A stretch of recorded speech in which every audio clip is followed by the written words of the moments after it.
કેમ છો મારા વહાલા વિદ્યાર્થી મિત્રો? મારું નામ છે જયેશ રાઠવા અને તમે જોઈ રહ્યા છો નચિકેત સ્ટડી.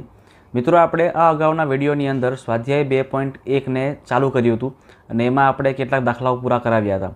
તમે જોઈ શકો છો મિત્રો, તેવી રીતે આપણે દાખલા નંબર 2.2ની અંદર દાખલા નંબર 1 પછી 2, 3, 4, 5, 6 બરાબર છે. આપણે મિત્રો 6 દાખલા પૂરા કરાવ્યા હતા અને આગળ 7, 8, 9 અને 10 દાખલા બાકી રાખ્યા હતા. ક્લિયર છે? તો મિત્રો, આજે આપણે આ દાખલાને પૂરા કરવાના છે અને આપણું ચેપ્ટરને આપણે આજે પૂરું કરી દેવાનું છે. ચાલો, વધારે સમય બગાડતા નહીં અને આપણે ચાલુ કરી દઈએ છીએ. દાખલા નંબર 7 બરાબર કેવી રીતે કરવાનું છે? તો સિમ્પલ છે મિત્રો, તમને આવડી ગયું હશે. હવે 3 અંદર કૌંસમાં t-3 બરાબર 5 કૌંસમાં 2t + 1. આપણને ખબર જ છે ને તેવી રીતે શું કરવાનું છે? તો કે ભાઈ, કૌંસની બહાર કોઈ સંખ્યા હોય તો એ સંખ્યાનો ગુણાકાર કૌંસની અંદર કરી દેવાનો. લખીએ સૌથી પહેલાં આપણે શું આપણને આપેલું છે તો કે 3, અહીંયા આપણને આપ્યું છે t-3 બરાબર અહીંયા 5 અને કૌંસની અંદર 2t + 1. આ 3નો ગુણાકાર t સાથે પણ કરવાનો અને 3નો ગુણાકાર 3 સાથે પણ કરવાનો. એટલે 3 ગુણ્યા t કરો એટલે 3t થઈ જાય, માઇનસનું માઇનસ અને 3 તરી 9 થઈ જાય. 5નો ગુણાકાર 2t સાથે તો 5 દુ 10, 10t થશે, 10t થશે પ્લસ 5 ગુણ્યા 1 એટલે 5 એકા 5 જ થશે. બરાબર છે. હવે શું કરવાનું આપણે? તો કે ભાઈ, ટીવાળા પદને આપણે આગળ મૂકીએ છીએ બધા બરાબરની, અને જે અચળ સંખ્યા છે એને બરાબરની પાછળ મૂકીએ છીએ. તો 3t તો આગળ છે જ ઓલરેડી, એટલે 3t ના 3t જ રહેશે અને 10t બરાબરની આગળ આવે તો -10t થઈ જશે. પાછળ +5 ના +5 રહેવા દેવાના, પણ -9 આગળ હતા એ પાછળ જશે તો +9 થશે, એટલે અહીંયા +9 કરી દઈશું. ચાલો, 3t જે મિત્રો એ પ્લસમાં કહેવાય અને 10 છે એ માઇનસમાં છે, તો પ્લસ માઇનસ માઇનસ થાય. 10માંથી 3 માઇનસ કરો તો કેટલા આવશે? તો કે ભાઈ -7 આવશે. નિશાની મૂકીશું મોટી સંખ્યાની, એટલા માટે 10 આગળ માઇનસ છે એટલે માઇનસ મૂકીશું. અને 9 ને 5 કરો તો કેટલા આવે? તો કે ભાઈ 9 ને 5 તો 14 થાય. એટલે શું આવશે? t બરાબર 14 તો છે જ, પણ ગુણાકારમાં જે -7 થાય એ છેદમાં આવશે, એટલે -7 છેદમાં. આને આપણે કાપાકાપી કરીએ, ઉડાવવાનું કરીએ તો શું આવશે? અહીંયા 7 દુ 14 થશે અને માઇનસ આપણે ઉપર મૂકી દેવાનું, એટલે કે -2 થશે. એટલે મિત્રો, આપણો આન્સર શું આવશે? t બરાબર -2 આપણો આન્સર થશે. એટલે આપણે ઉકેલ મેળવ્યો, tની કિંમત -2 મળી. ચાલો, દાખલા નંબર 8 કરીએ. હવે એ પણ ખૂબ સિમ્પલ છે બરાબર. આપણે આગળ કર્યું તેવું જ કરવાનું છે. કૌંસની બહાર સંખ્યા એટલે કૌંસના અંદરના પદ સાથે ગુણાકાર આપણે કરી દેવાનો. ડાયરેક્ટ કરી દઈએ છીએ આમાં આપણે. તો કે ભાઈ 15 ગુણ્યા y કરો તો કેટલા આવે? તો 15 ગુણ્યા y કરો તો મિત્રો 15y માઇનસનું માઇનસ. 15 ગુણ્યા 4 કરો તો કેટલા આવે? 15 ચોક 60. આ થઈ ગયો પહેલો કૌંસ. હવે અહીં જો માઇનસ છે મિત્રો, એટલે તમે ખાસ જોજો હો. -2 ગુણ્યા y એટલે -2y થાય. આમાં ભૂલ કરતા નહીં. આપણે એક કામ કરીએ છીએ, કૌંસની ડાયરેક્ટ જ કરી દઈએ છીએ. ચલો, અહીંયા 15y ના 15y થશે, -15 ચોક 60. અહીંયા -2y એટલે અહીંયા -2y અને માઇનસ અને આ માઇનસ બંને જગ્યાએ માઇનસ માઇનસ કરો એટલે ગુણાકારમાં માઇનસ માઇનસ પ્લસ થઈ જાય. એટલે 2 ગુણ્યા 9 કરો એટલે કેટલા આવશે મિત્રો? 18 આવશે, પણ +18 આવશે. અહીંયા પ્લસ છે એટલે કોઈ ચિંતા કરવાની જરૂર છે નહીં. ડાયરેક્ટ જ પ્લસ કરીને 5y કરવાનું અને 5નો ગુણાકાર 6 સાથે પણ થાય, એટલે 5 × 30 બરાબર 0 થશે. ક્લિયર? હવે શું કરીએ આપણે? તો કે વાયવાળા બધા પદને કરી દઈએ ભેગા. એટલે અહીંયા 15y લખી દઈએ આપણે. અહીંયા 15y -2y પ્લસ 5y. અને જે કિંમત મિત્રો બરાબરની આગળ અચળ સંખ્યામાં છે એ બધી સંખ્યાને આપણે બરાબરની પાછળ જવા દઈએ તો પ્લસ થઈ જશે. તો -60 છે હવે +60 થશે, +18 છે એ હવે -18 બનશે અને +30 છે એ હવે -30 થશે. ક્લિયર છે? ચાલો, 15 - 2 કરો તો કેટલા આવશે? તો આનો માઇનસ કરતાં કેટલા આવશે? 13y પ્લસ 5yનું +5y અત્યારે રહેવા દઈએ છીએ. અને ડાયરેક્ટ આપણે તો ડાયરેક્ટ પણ કરી શકો છો તમે. 60 - 18 કરો તો કેટલા આવે?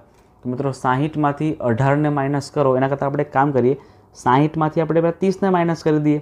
ઇઝી પડે એવું કરીએ ને. તો 60માંથી 30 માઇનસ કરો તો કેટલા આવે? તો કે ભાઈ 30 આવે. -18 વધ્યા છે એને પાછળ લખી દઈએ. ચલો હવે 13y માં 5y આપણે ઉમેરવાના છે. તો 13 ને 5 કરો તો કેટલા આવે? 18 આવે.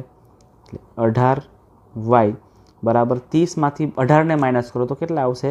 12 આવશે. વાયની કિંમત મેળવવા માટે 12 ઉપર જ રહેશે, પણ જે 30 18 ગુણાકારમાં હતા એ છેદમાં આવશે. હવે આમાં આપણે કાપાકાપી કરી દેવાની. ચલો આના ભાગ શું પડશે? તો 12ના ભાગ કરો તો 6 દુ 12 થાય, અને 18ના ભાગ કરો તો 6 તરી 18 થાય. 6 કપાઈ જશે એટલે શું વધશે? આપણો જવાબ y બરાબર 2/3 વધશે, જે મિત્રો આપણો લાસ્ટ આન્સર થઈ જશે. ચલો નેક્સ્ટ દાખલો. આમાં પણ સેમ વસ્તુ કરવાનું છે. આપણે ગુણાકાર કરી દઈએ કૌંસની અંદર, ડાયરેક્ટ જ કરી દઈએ. આની અંદર પણ 3 × 5 ઝેડ કરો એટલે 3 × 5 = 15, 15 ઝેડ થશે આનું. એટલે 15 Z minus 3 × 21.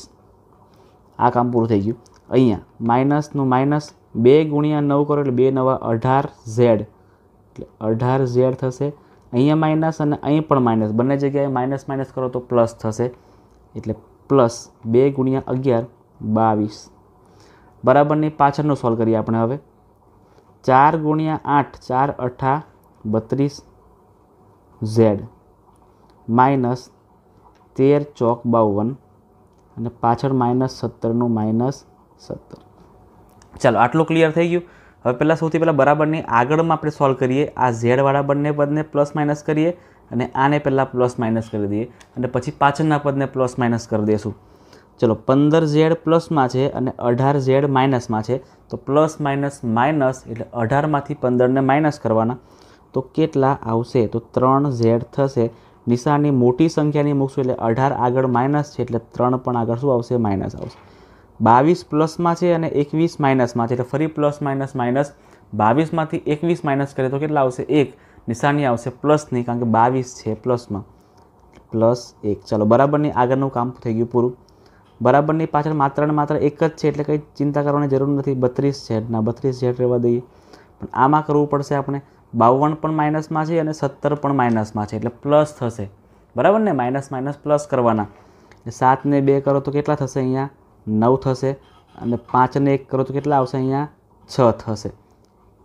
Minus minus minus માઇનસની Jani મોટી સંખ્યાની મૂકવાની, એટલે માઇનસની મૂકવાની.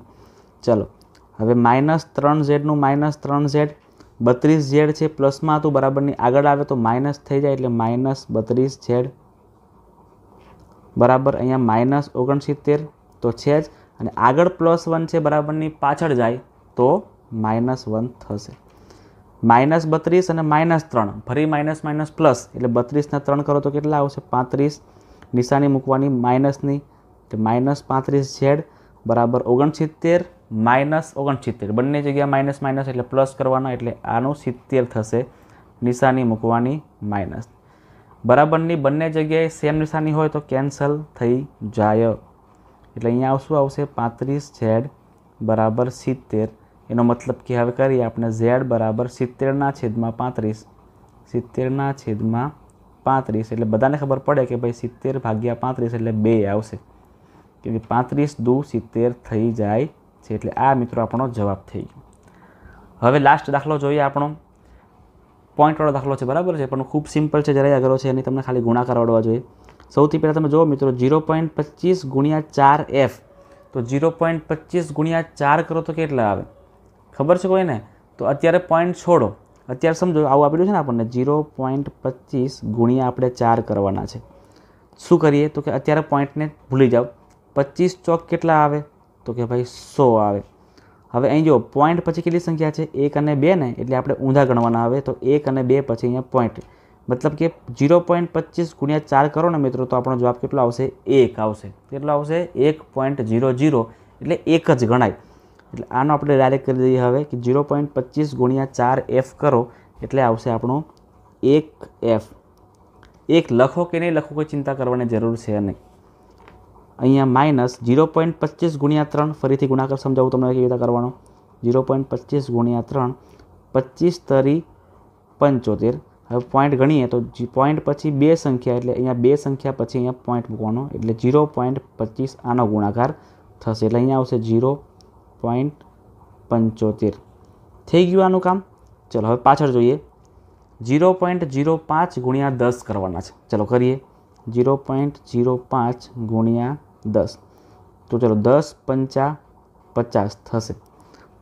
પોઈન્ટ પછી બે સંખ્યા એટલે 1 અને 2 પછી પોઈન્ટ એટલે કે 0.5 થશે. શું થશે? 0.50 પણ કહેવાય અને 0.5 પણ કહેવાય. આપણે 0.5 લખી લેવાના એટલે અહીંયા આવશે બરાબર 0.5f અને માઇનસ 0.05 ગુણ્યા 9. ફરી કરીએ રફમાં ગણતરી. 0.05 ગુણ્યા 9 9 પંચા 45 થાય. હવે પોઈન્ટ કાપીએ તો પોઈન્ટ પછી બે સંખ્યા એટલે અહીંયા બે સંખ્યા પછી પોઈન્ટ એટલે 0.45. ક્લિયર છે મિત્રો કેવી રીતે આપણે ગુણાકાર કરવાનો છે? તો અહીંયા આવશે 0.45. ચલો હવે સોલ્વ કરીએ. એફવાળા પદ બરાબરની આગળ મૂકવાના અને બીજા બધા પદ બરાબરની પાછળ મૂકીએ. તો એક એફના એક એફ અહીંયા રહેવા દઈએ. આ પ્લસ હતું એ હવે કેવું બનશે? -0.5f બરાબરની આગળ આવશે એટલા માટે. પાછળ -0.45 તો છે જ અને માઇનસ છે એ બરાબરની પાછળ જશે તો હવે પ્લસ 0.75 થશે. એક એફમાંથી 0.5f બાદ કરીએ. 0.5 એટલે અડધું કહેવાય, બરાબર ને? તો એકમાંથી 0.5 માઇનસ કરો ને મિત્રો તો 0.5 જ વધશે. એટલે આનું શું આવશે? 0.5f. અહીંયા તમે જુઓ કે આ સંખ્યા એ પ્લસમાં છે અને આ સંખ્યા એ માઇનસમાં છે એટલે પ્લસ માઇનસ માઇનસ થાય. 0.75માંથી આપણે 0.45ને માઇનસ કરશું એટલે શું આવશે સમજો. 0.75માંથી 0.45ને માઇનસ કરીએ એટલે 0 0 થઈ જાય. 5 ને 5 0 ને 7 ને 4 માઇનસ કરો એટલે 3 થશે એટલે 0.30 થશે. આનો માઇનસ કરતાં 0.30 થશે. 0.30 થશે. નિશાનની મોટી સંખ્યા એટલે પ્લસ અહીંયા આવશે. હવે તમે જોજો ખાસ મિત્રો શું કરશું આપણે તો 0.5 છે હવે ક્યાં જશે? છેદમાં જશે. f બરાબર 0.30 છેદમાં 0.5. હવે મિત્રો શું કરીએ આપણે સમજો કે આ પોઈન્ટને દૂર કરવાનો છે. તો પોઈન્ટને દૂર કરવા માટે આપણે શું કરીએ? પોઈન્ટ પછી જેટલી સંખ્યા હોય ને એટલા 0 આપણે નીચે મૂકવાના એટલે છેદમાં મૂકવાના અને સંખ્યા છેદમાં હોય તો ઉપર મૂકવાના. આ તમને ખબર હોવી જોઈએ. તો શું બનશે જોજો આવું કે 0.30 છે ને તો પોઈન્ટ પછી બે સંખ્યા છે એટલે શું લખાય? 30 લખાય અને છેદમાં 100 લખાય. કારણ કે પોઈન્ટ પછી બે સંખ્યા છે એટલે 2 0 મૂકવાના અને નીચે 0.5 છે એટલે પોઈન્ટ કાપી દેવાનો એટલે ખાલી 5 લખાશે. પણ પોઈન્ટ પછી એક જ સંખ્યા છે એટલે ઉપર આપણે શું કરવું પડે મિત્રો? એક જ 0 એટલે કે 10 લખવા પડે. એટલે આનું શું બનશે? 0.30નું 0.30 એટલે 30 છેદમાં 100 અને 0.5 એટલે 5 છેદમાં 10 પણ 10 છેદનો છેદ પાછો અંશમાં જાય એટલા માટે આપણે ઉપર લખ્યો છે. હવે આમાં કાપાકૂપી કરીએ તો અહીંયા 0 કેન્સલ ને આ 0 કેન્સલ થઈ જશે. અહીંયા 5 6 30 થઈ જશે એટલે 6 છેદમાં 10 મળે છે આપણને. એટલે લખીએ f બરાબર 6 છેદમાં 10 અને છેદમાં 10 એટલે પોઈન્ટ કપાય એટલે 0.6 થશે. એટલે મિત્રો 0.6 આપણો ઉકેલ મળે છે એવું આપણે સિમ્પલ રીતે કહી શકીએ છીએ. સેમ જ દાખલો છે. રકમ ભૂલ ખાઈ ગઈ છે, પૂછી દઈએ આપણે આને. અહીં મિત્રો આપણો જે વિડીયો છે ને એ પૂરો થાય છે. આપણું ચેપ્ટર છે એ પણ પૂરું થાય છે. સ્વાધ્યાય 2.1 પૂરું કર્યું, સ્વાધ્યાય 2.2 પણ પૂરું કર્યું. તમને મિત્રો તમામ થિયરી પણ સમજાવી હતી કે શું આમાં ખરેખર એકચ્યુઅલમાં આવે છે કે ભાઈ ટૂંકા પ્રશ્ન પૂછાય તો પણ તમને આવડી જાય. ચલ કોને કહેવાય, અચલ કોને કહેવાય, પછી સહગુણક કોને કહેવાય, આ બધી વસ્તુ, પદ કોને કહેવાય, પદાવલી કોને કહેવાય, આ બધા જ કોન્સેપ્ટ તમને મિત્રો ક્લિયર આ બધા જે આપણા વિડીયોઝ છે ને એમાં ક્લિયર કરાવેલા છે. જો તમે હજુ સુધી એ વિડીયો પણ ન જોયા હોય તો મિત્રો ખાસ જોઈ લેજો કારણ કે તમારા માટે મિત્રો ખૂબ જ હેલ્પફુલ થઈ રહેશે. તો જે પણ વિદ્યાર્થી મિત્રો ચેનલ પર નવા આવ્યા છે, વિડીયોમાં પહેલી જ વાર આવ્યા છે, એ બધા મિત્રો ખાસ વિડીયોને લાઇક કરી દેજો, કોમેન્ટ પણ ખાસ કરજો, તમારા મિત્રોને પણ શેર કરી આપજો. અને જે પણ વિદ્યાર્થી મિત્રો નવા છે અને પહેલી વાર જોઈ રહ્યા છે ખાસ સબસ્ક્રાઈબ તો કરી જ નાખજો. અને હા મિત્રો, આ બધા જ વિડીયોમાં જે આપણે પીપીટી બનાવેલી છે, પીડીએફ બનાવેલી છે, એની તમને પીડીએફ કે પીપીટી તમને મિત્રો ટેલિગ્રામમાં મળી જવાની છે. તમને કઈ જગ્યાએ જોવા મળશે? તો મિત્રો તમારે ટેલિગ્રામ પર જવાનું છે અને તમારે ત્યાં જઈને નચિકેત સ્ટડી એવું સર્ચ કરવાનું છે. નચિકેત સ્ટડી તમે સર્ચ કરશો એટલે મિત્રો તમને ટેલિગ્રામ ચેનલ જોવા મળશે. ત્યાં મિત્રો તમને આ બધી જ પીડીએફ અને પીપીટી તમને ત્યાં જોવા મળશે.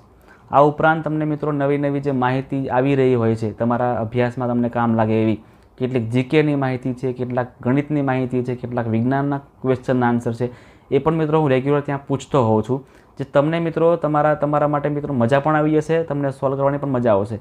એટલા માટે ખાસ મિત્રો ટેલિગ્રામની ચેનલને પણ સબસ્ક્રાઈબ કરી નાખજો અને આપણી યુટ્યુબ ચેનલને પણ સબસ્ક્રાઈબ કરી જ નાખજો.